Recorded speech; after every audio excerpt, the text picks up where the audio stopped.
what are the major signs? So the major signs, the Prophet ﷺ mentioned 10 major signs, and they are 10.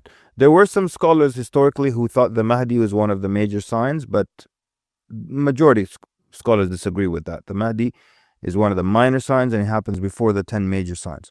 And the 10 major signs, we know the chronological order of the first 3, and we know the last one, and then between them, it's not clear. Even the Prophet ﷺ says if this happens before the other, or whichever of these comes first. So we have the Dajjal comes out, so that's the first one, and then the return of Isa alayhi salam, and then Ya'juj and Ma'juj. Then we have 3 landslides, one in the east, one in the west, one in the Arabian Peninsula. Then we have the smoke, the beast, the sun coming up from the west, and the fire. Those are the 10. You can't add to them, you can't take one out of them. That's it.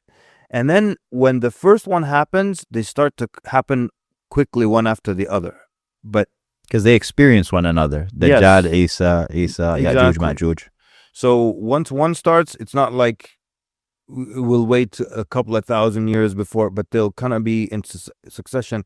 Almost like the Prophet gave a very nice like analogy or comparison. He said, look, when you have a bead, like a string that has beads on it, or a necklace or something. Yeah. When you cut it, the beads are going to fall out in a pattern. It's not like one bead will fall and then tomorrow the other bead will slowly fall. They're just going to fall out tuck, tuck, tuck, tuck, tuck, like that. So he said that's how they happen. But there is a hadith which is weak that says they will be 50 years apart. And that hadith is weak. And the good thing about that is that some people tried to calculate the Day of Judgment, saying, well, okay, if it's 500 years, because it's 10 signs and 50 years between each sign, we just need to estimate when the Mahdi comes out, and then right after the Mahdi, the Dajjal comes out, so we can guesstimate the Day of Judgment. No, you can't. The hadith is weak.